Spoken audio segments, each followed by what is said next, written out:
Deep in the wetlands of Louisiana, buried under a thick canopy of trees for thousands of years, there's a lost chapter of human history.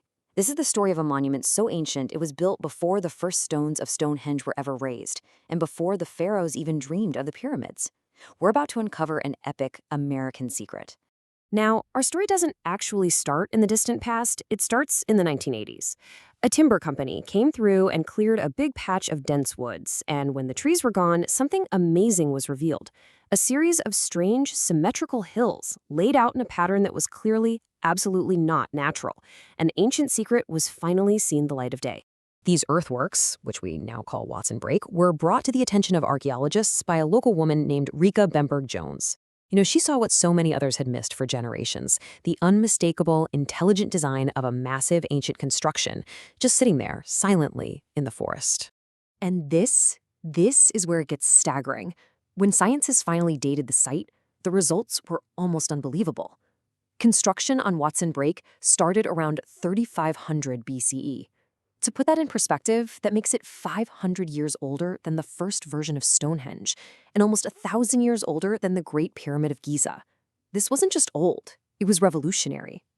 So here's the key takeaway. The discovery of Watson Brake completely upended everything we thought we knew about early human societies.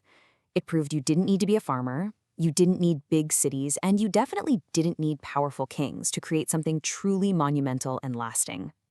To really understand how something like this could even happen, we need to travel back in time.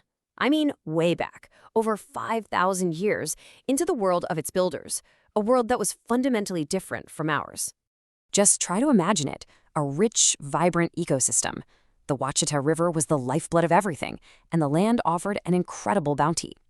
It was the perfect spot, really, a crossroads of upland forests and lowland swamps, which meant a diverse menu of fish, deer, wild plants, and nuts was available all year long.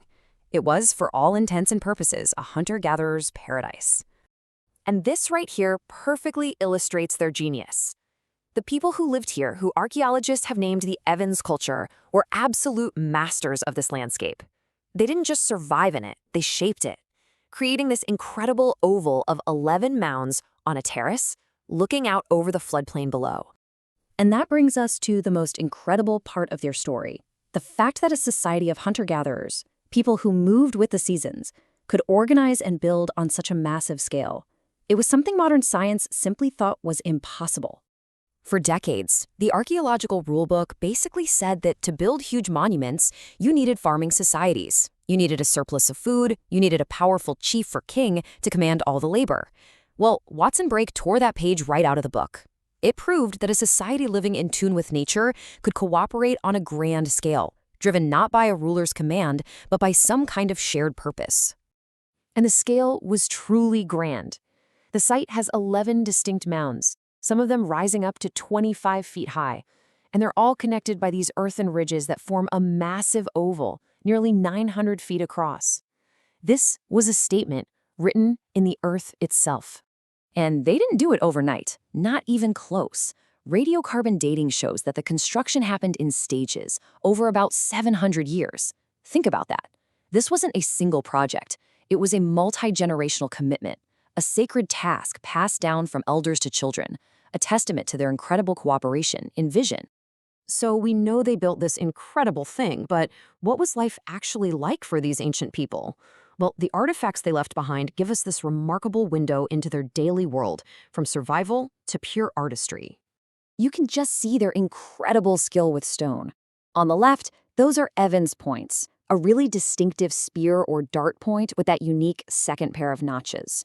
But then look to the right. Look how delicate these are. Tiny, tiny micro drills used for the incredibly laborious task of drilling holes in stone beads to make jewelry. And based on analysis of their ancient trash piles, or middens, we know they ate very, very well. The foundation of their diet was stuff from the river, fish, mussels, snails, but it was supplemented by deer, turkey, and dozens of other species from the forests. They had a deep, intimate knowledge of their ecosystem. And here's a fascinating little mystery.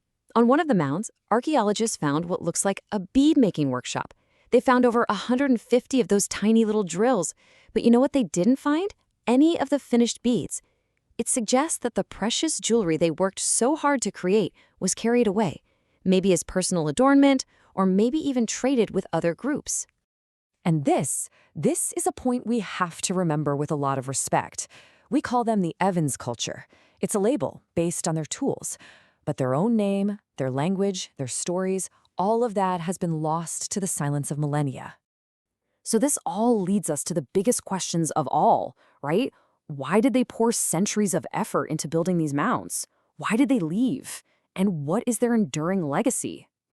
This is the central enigma of Watson Break. The mounds weren't used for burials. There's no evidence that they were permanent houses, and no big ceremonial objects have been found. The clean, empty space inside that oval suggests it was a special place, maybe even a sacred area. But for what? Archaeologists have some really powerful theories. Maybe it was a communal gathering spot, a way to bring people together and reinforce social bonds. Perhaps it was a response to climate stress, like the severe El Niño events we know were happening, a way of trying to bring stability to the world. Or it could have even been a map of the cosmos laid out on the Earth.